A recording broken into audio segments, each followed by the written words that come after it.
est-ce que par rapport à ça aussi mën nañu xaarandi mu ñàkk. ci dossier bi waaw non mënu ko ñàkk. oui parce qu'on avait l'article 135 des collectivités. Code général des collectivités territoriales dafa wax lu leer tout maire ou élu local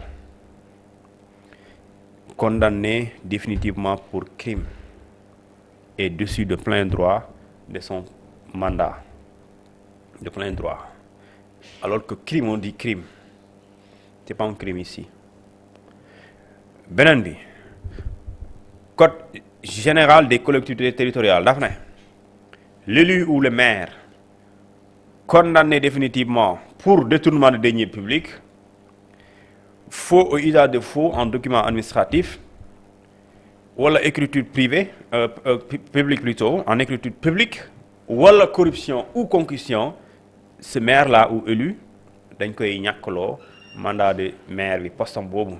moo tax Khalifa Sall moo tax moom mu ñàkkoon maire u Dakar parce que xam nga Khalifa Sall lu ñu ko condamné xam nga loolu crime parce que 15 d'avance la.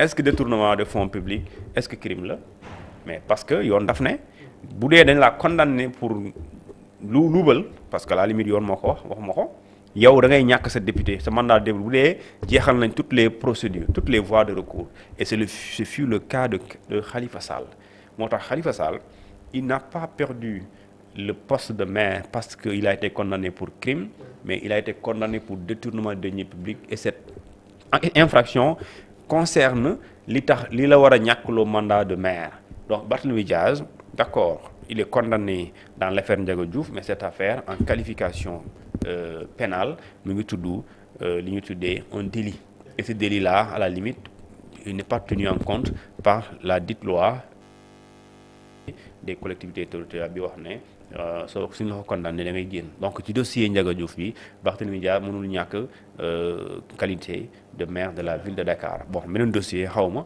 mais dossier bii mënoo ko ñàkk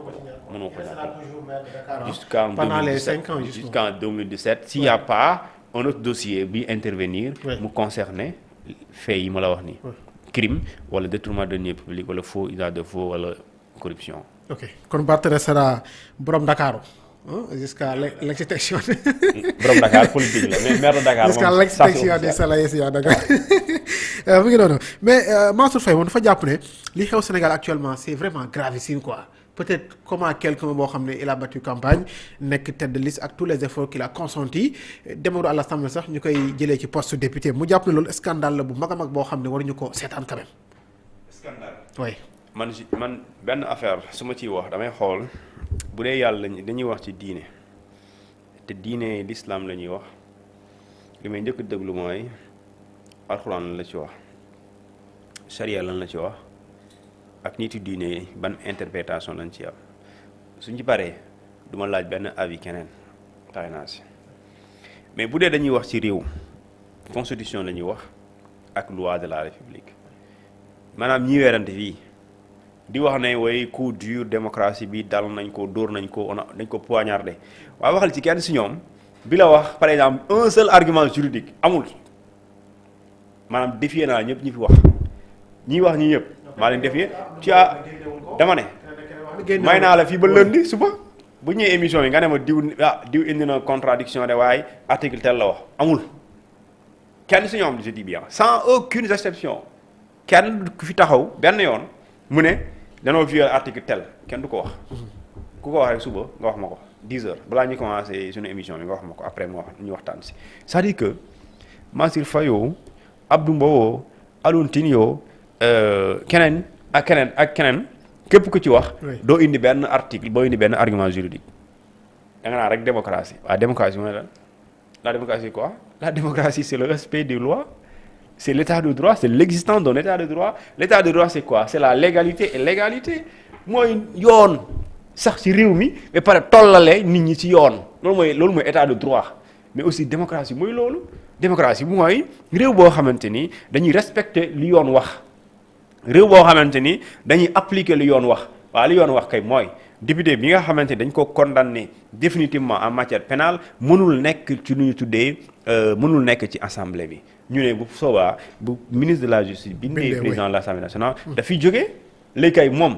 nga bañ ko def mooy violer li yoon wax mais nga def ko c'est une conformité avec la loi léegi quand tu fais ça tu dis que ouais démocratie c'est quoi la démocratie? La démocratie n'existe pas sans la légalité, sans l'état de droit et sans l'égalité, c'est pas possible. Ok mais il faut qu'il arrête quand l'ancien ministre Babacar Gaye il a dit le contraire moom parce que dafa jàpp ne il est expert en droit ancien parlementaire également dafa wax que ne fii waru woon fii invoquer l'article 61 de la constitution quoi pour une éligibilité survenue avant l'élection li nga xam ne moo di législative quand même moom loolu la jàpp. moom nee na c'est-à-dire da ni nga ko dàqee du yoon.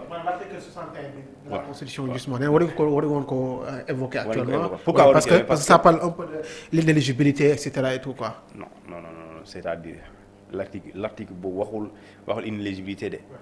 waxul loolu la article 61 musul wax inéligibilité l'article 61 parle de condamnation pénale c'est l'article 162 du code électoral qui parle d'inéligibilité dama lire article 162 bi lire ko s'il te plaît jàpp si 162 du code électoral soo ko mënul lire ma jox la ko man mun naa la ko jox mais Babacar Touré je l'écoute beaucoup mais article 162 boobu musul article 61 musul wax li ñu tuddee man dama la koy xoolal mu ngi nii liiral fii s'il te plaît non jàpp si am 62 gi noonu. article 160. waaw 162 du code électoral. sera dessus 162 waaw. Sera dessus de plein droit de son mandat de député celui dont l'inéligibilité se révélera après la proclamation des résultats et l'expiration du délai de recours. waaw. ou qui pendant son mandat se trouvera dans un cas d'inéligibilité prévu par le code par le présent code. waaw voilà je pense que loolu la wax. léegi loolu ci kaw lan la bind. chapitre 2 yéegal ci kaw. chapitre lan. 2 ci kaw gisoo condition d'éligibilité ak inéligibilité. waaw gis naa ko waaw. loolu la. waaw am na l'article 157 58 52. waaw yooyu bu fa nekk. léegi moo nekk lan les conditions d'éligibilité et d'inéligibilité. waaw léegi nag fii Babacar Gaye xanaa lii la bëgg a wax. li constitution waxul constitution dafay wax lu ñu tuddee condamnation pénale parce qu'il y a la différence entre la condamnation pénale et l'inéligibilité. C'est-à-dire qu'on peut être condamné pénalement et ne pas être inéligible donc c'est pas la même chose wala lu amul. oui mën na la daan ci yoon mais du tere yow mën nga nekk candidat. oui alors oui parce que aussi am na texte bu ci Ndiaga la defoon moom daf ne en vertu des articles LO 162 et LO 198 du code électoral il revient au conseil constitutionnel de constater l'inéligibilité d'un député qui se sera révélé après. donc je pense que defoon na ko bi ñu ko defee après am na tontu yu ci. mais Ndiaga Sylla moom dafa war a fàtte maanaam Bamba tant que defuloo différence. tant que defuloo différence entre. oui. l'inéligibilité et la condamnation pénale. oui da ngay nager ci article di cité di réciter. Ndiaga Sylla lu muy wax. effectivement bu doon cas bii la. oui xamul lan lañuy fan lañ koy xoolee. oui maanaam bu dee dañoo xam nga léegi député yëpp dañ installé nañ leen. ba mu des Pape Djibril Fall. parce que Barth dem na.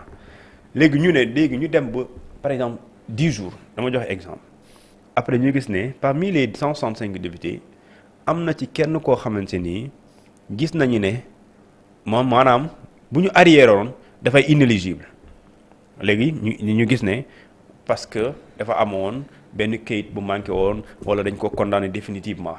après ñu découvrir loolu xam nga proclamer résultat yi. xam nga délai jeex na.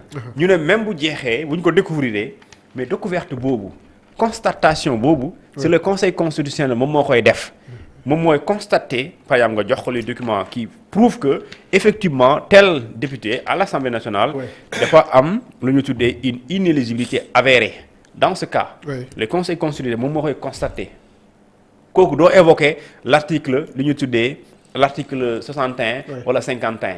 foofu da ngay évoquer l'article 162 appuyé par l'article 192. 98 du code électoral. Ndiaga Sylla loolu lay wax. mais fii l'article 161 et 51 parle de condamnation pénale. daf ne tout membre du cette Parlement. condamnation existe déjà. waaw mais loolu la ñu léegi ñu ne tout condamnation pénale qui fait l'objet tout membre du Parlement qui fait l'objet d'une condamnation pénale définitive et dessus d'office de plein droit xamuñu ko bindee de plein droit de son mandat de député sur demande du ministre de la Justice